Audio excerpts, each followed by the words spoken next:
If you'd like to, please subscribe. It helps me out a lot. I post every Wednesday. Hey everyone, my name is Catherine and welcome to my channel. Today's video, I'm going to be doing a review on EF Ultimate Break's Peru trip. I just posted all of my travel content that I got when I was out there and it was such a fun trip. Peru has definitely been my #1 destination that I wanted to go to in South America. So now that I've done this trip, I know that booking a trip can be a lot and overwhelming and you want to know more about it before you invest your money and time into a trip. So I'm going to let you all know about my experience, some helpful tips, go over the itinerary. So I took notes, so I'm going to be looking down at my phone and my notebook. Let's get into it. So going over the general stats on this trip that you can see online. It is a 10-day trip. This trip is rated as a high activity level trip. It's also a plus style trip, which means that you will be staying in hotels, no hostels, and unless you upgrade to a single room like I did, you will be paired with just one other person during the entirety of your trip. And of course you can choose if you're going with a friend or a partner to be booked with them. Otherwise you will get a random roommate. And then looking at the itinerary, so it is 10 days. So the first day you fly to Lima from your home city, and then you spend the second full day sightseeing in Lima. We did a walking tour and we got to see a lot of different things within Lima. We even got to play some games with my particular tour guide. She had us play some get to know each other games that I normally don't do on EF trips, but I thought that was a bit fun. And we had our welcome dinner that day as well, the second day's evening, just because the first day everyone arrives at different times. And welcome and farewell dinners are always included in the price of your trip, along with all breakfasts as well, and some dinners and lunches.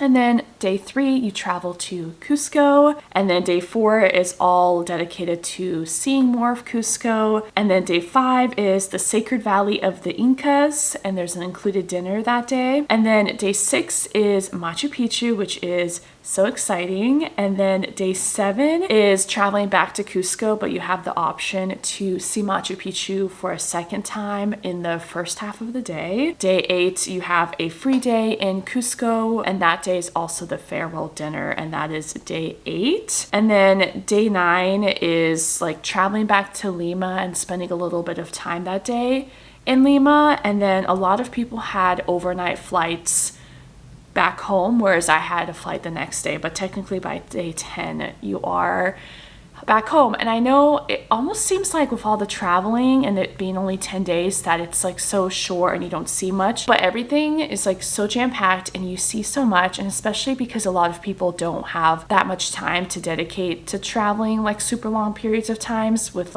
work and people to take care of or whatever. I think that EF does a pretty good job at letting you see a lot. And so saying it very quickly, it sounds very rushed and short, but honestly, I felt like it was a good amount of time in Peru in general. So I've gotten questions about being able to have free time versus having set things. And I think that EF typically does a pretty good job at balancing the two. I've had somebody recently ask me about being able to go to places such as Rainbow Mountain. If you've heard of it, it is kind of like an Instagram famous type of a place. A lot of photos amp up the saturation, so it's not as brightly colored as some of these photos make it seem, but it's still a really cool phenomenon with different layers of the rock that just look like different colors. And there is an option to do Rainbow Mountain if you choose so. On that last free day in Cusco, you can do what you want in that area. There's a lot of different day trips that leave the Cusco area, and one of them is Rainbow Mountain.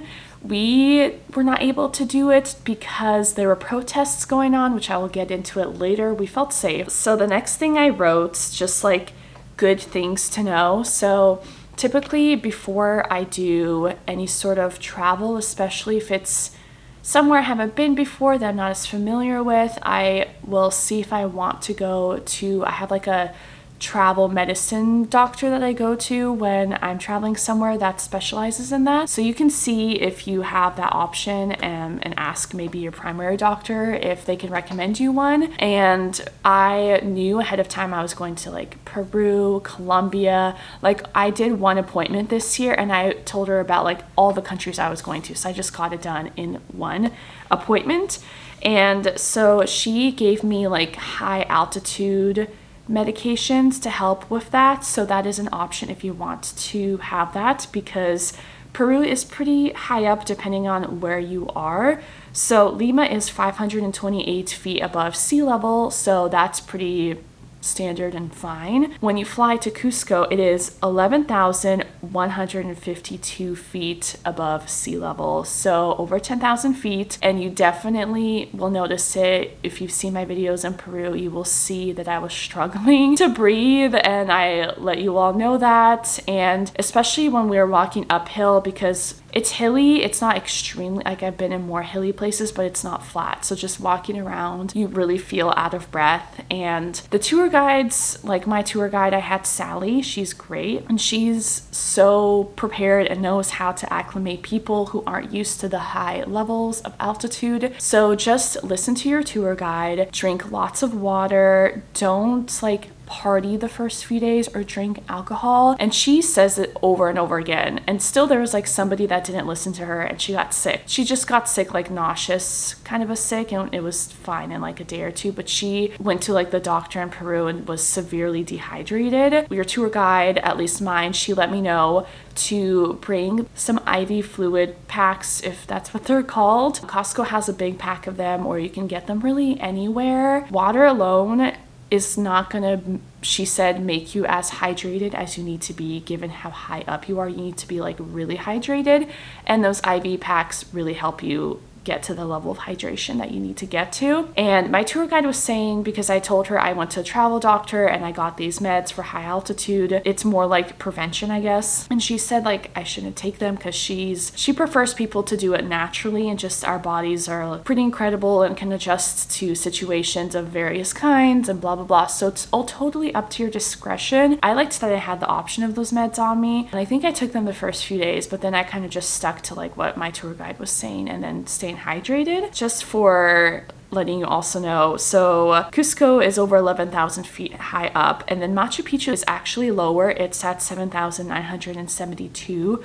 but still that's pretty high up. And that is why Machu Picchu is actually later on in the tour, because you're also hiking it. You're not just like seeing it from a bus. And so to be able to acclimate to it, you go to Cusco, and then we have a couple of days in Cusco just seeing things around there because there's a lot to see there. And then you go to Machu Picchu once you're a bit more acclimated. So EF has really thought it through, and that's pretty nice. And the next thing is to be mindful of the seasons. So assuming if you're going with EF Ultimate Break, you're probably American, maybe you're Canadian. But either way, since Peru is in the southern hemisphere of the world, their seasons are flipped. So their summer is from December to March, and it is around like 80 degrees Fahrenheit typically. And then their winter is May to November, and it doesn't get like that cold there ever, like truly cold, but I still brought a winter jacket, and I can link the one that I got. I really liked it. There was actually someone else on my tour that also had the same exact jacket. It's from REI. It also can compact into like a little square almost, like the pocket kind of flips out and you can compact it. It was like the perfect jacket. It kept me warm, but it did not take up that much space. As for hiking, I was definitely hesitant about it because I'm not a hiker. I do go and exercise quite often in like a gym on a weekly basis, and I love nature, but something about hiking, I don't know, I'm just not the biggest hiker even though I live in the Seattle area. But I would say hiking felt like a moderate to high level, but if I could do it, then you all are probably fine, and everyone was really able to do it. Oh, but I also have more notes about the weather that I skipped over.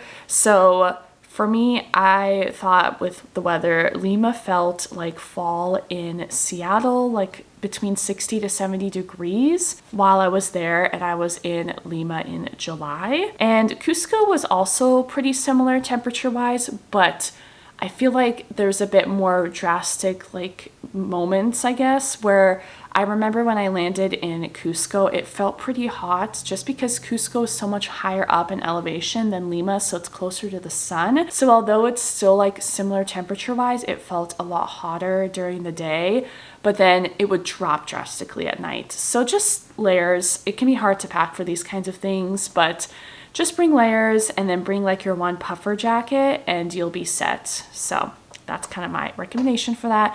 And because Cusco is higher in elevation, sunscreen is always important, but that much more important because you're that much closer to the sun. Another helpful thing to note, which I did not know, is that we take a train, and it's a very beautiful train. It has like windows on the ceiling and on the sides. You spend some time in a city that's like the closest city to Machu Picchu, and in order to get into the city, you basically need to take this beautiful train. In order to take this train, you can't take like large suitcases. You can only really take like a carry-on suitcase or a backpack. And I did not know this, and I was not told this until I was on my tour, but I typically travel with a backpack. Usually I bring like a check-in suitcase. So I basically had to, for like 2 nights or so, take everything that I needed and put it in my backpack. So just having to do some adjustments. The nice thing is that we were able to actually leave our stuff in the Cusco hotel. So you know how I mentioned that you stay in Cusco and then you go to Machu Picchu and then you come back to Cusco and then you fly to Lima eventually. Well, you go to Cusco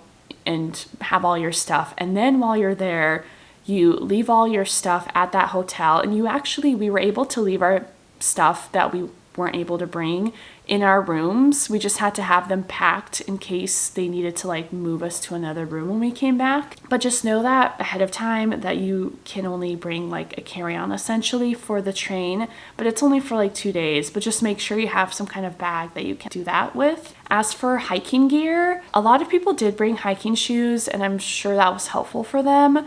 But for me, I actually didn't own a pair of hiking shoes, surprisingly. I actually recently just bought some for my trip next year, but at the time I didn't have them. I just had like a pair of sneakers that are a bit more sturdy, I guess, and have better traction. But I realized before the trip they are smaller than I remember, so I don't know if my feet grew or what happened, but I brought them with me and I never even wore them because I was like, I'd rather wear my comfier, not small shoes that are still like Nikes or New Balances or whatever than like shoes that feel more structured, I guess, but they're like small and I won't be comfortable. So you're totally fine doing this trip with just regular like workout sneakers or whatever. Just make sure that they have good traction because sometimes it could be a little muddy or something like that. And I mentioned earlier, included within the trip, you are able to do Machu Picchu. That first day that you go do Machu Picchu, you basically are separated. So my tour guide was also saying that my tour group was one of the biggest that she's ever had. And we were like 30 something, almost 40 people, I would say. And so for Machu Picchu, we were broken up into like 4 different groups or something. There was like between 5 to 10 people in each group. So that way we could have more like smaller settings and one-on-one time, I guess, with the guides, which I did appreciate that EF did that because they could have easily just hired the one tour guide. We were separated. We were able to choose like who we were with. I befriended 2 girls that came together and we kind of became a little bit of a trio, which was cute. And one of them was also named Catherine, like me. Us 3, and then a couple of people we chose or were partnered with a guide. And then you go up a decent amount of steps. It definitely feels like an intermediate hike, nothing too crazy. And then he stops along the way, the tour guide, and tells us about the history of Machu Picchu, but especially before seeing Machu Picchu, because I think there was like, I don't know, an hour or so of hiking before you even see it, where we stopped along the way and he told us a lot about like the different like plants and animals and things that you can find in the area. Eventually we get up and we get to see Machu Picchu and everyone freaks out, and there's multiple different spots where you can take photos with Machu Picchu, and we eventually stopped at like the main spot. When you see photos of Machu Picchu, it's probably taken at that spot, and there's a decent amount of space to take photos, so I didn't feel like I was fighting too much with people to take photos, especially because all 40 of us ended up there at similar times. But it was a lot of fun to take photos, and we got a decent amount of time for that. And then eventually we went down into the remains of the buildings that the Incas had built, and that was pretty cool. And then there's an option for the following day, the following morning, to go back and do an optional excursion, and almost everybody did it. Maybe like 1 or 2 people didn't, and I highly recommend it just because like Machu Picchu is the thing to do in Peru, right? And it was just also interesting, different perspective on going there. So instead of doing that hike up and kind of getting the photo ops and the general overview of Machu Picchu, we got to really have the second excursion just be a time for ourselves and to walk at our own pace. And the first day when we went, it was super sunny because it was like late afternoon, whereas when we went in the morning, Machu Picchu is actually in the cloud forest. It was very different, like gloomy kind of vibes, but it was beautiful in its own way. My tour guide had us do some, I call it kind of like woo-woo stuff. I don't know, like I have mixed feelings when it comes to this kind of stuff, but it's always fun to do and it doesn't hurt. And what she had us do is she gave us some cocoa leaves, which is big in Peru, and then she put some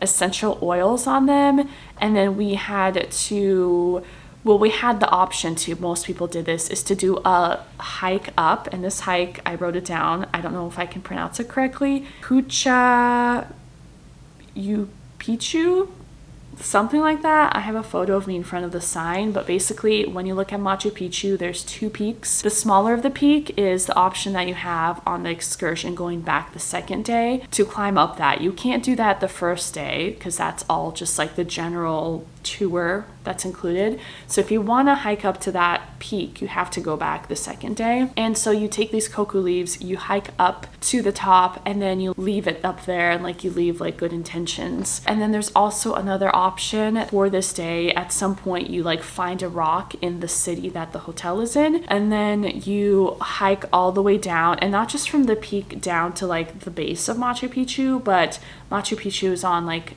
a mountain. So hiking, you have the option of taking a bus from the base of Machu Picchu all the way down to where this small town that reminds me of like a Bavarian village in Germany, or you can hike like 45 minutes down, and then there's a river down there, and then you like let the rock go with good intentions. So you have like the option of doing both. Those are the things that we did for the optional excursion going up to Machu Picchu. And then the next thing I wanted to talk about is safety, because some people had concerns with like protests going on, and this will obviously depend when you're going and how things have progressed. When I went, protests were pretty active, but for me, I never felt unsafe at all. At one point in Lima, at the beginning of the tour, we went into a church and we also saw some catacombs underneath, and we walked like through a protest, but that one was super safe. It's really just between like the people living there and the government, and I think that protest was, a lot of them were like teachers, and they were wanting, you know, an increase in pay and stuff like that. As for Cusco, there was like talks about protests happening or about to happen on the way back, and we were never concerned for our safety. We were just, I know my tour guide was a little concerned about the timing of it, because when there's certain types and levels of protests, they close the city down where you can't leave. So when you have a tour group of foreigners and you need to leave Cusco to go on a flight out to like Lima, that could just be logistically a nightmare. But luckily it just happened on the last full day that we were just in Cusco that entire day. The only thing is that if anyone wanted to do anything outside of the city, such as go to Rainbow Mountain, then that caused an issue because then those were canceled. So some people were bummed about that. It made my decision easier because I was so back and forth whether I wanted to do it or not. That day was fun. I felt fairly safe. We just like had breakfast at this really good breakfast place. We did souvenir shopping. We went to like a chocolate museum and took a chocolate making class. We went shopping for silver jewelry because Peru is known to have some of the highest quality silver in the world. It was really nice to do that, especially because it was later on in the trip and we were pretty tired by that point. The last thing I wanted to mention is just a fun fact that I learned along the way, and that is with llamas and alpacas and knowing the difference, because Peru has both and is known for both, and you do get to go to a llama and alpaca farm, by the way, or maybe I should say like sanctuary, because they're in very good conditions and they don't like eat them or anything. It's because you have to be careful sometimes with like the ethics, because a lot of people do use animals like the llamas and alpacas for like tourism to get photos, and maybe they take the babies away too early or something like that. And EF is pretty good about letting you know about different like animal welfare issues or things to know about. It was really cool to be able to go to that one sanctuary with llamas and alpacas. So llamas are bigger than alpacas, and they have like curved kind of banana shaped ears, and they're bigger. So that's how you know they're llamas, is they're bigger in the shape of their ears, whereas alpacas are smaller and have like smaller non-banana shaped ears. And I think one fun thing that I learned is that in Machu Picchu you will only really see llamas because they're more hardier, and because Machu Picchu is just like so high up in the mountains with that high elevation, alpacas usually aren't that high up, it's the llamas. So that's kind of a fun fact about those animals. Thank you all so much for watching this video. If you're planning to do this Peru trip or have done it or whatever, let me know, I'd love to hear. And that kind of wraps up my EF trips for this year. I've done a lot, so I'm very thankful about that, really just utilizing my time and availability right now. I got up and forgot to tell you, I got this sweater in Peru. It is 100% baby alpaca. It is ethical,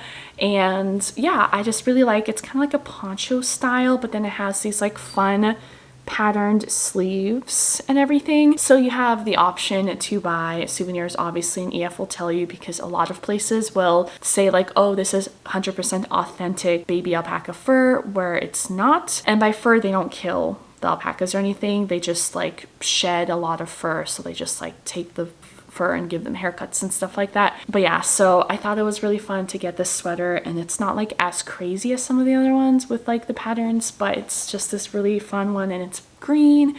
And yeah, so I thought I'd wear that for this video because it's very fitting. But okay, now I'm actually gonna say bye. So thank you all so much for watching, and I hope to see you in a future video of mine.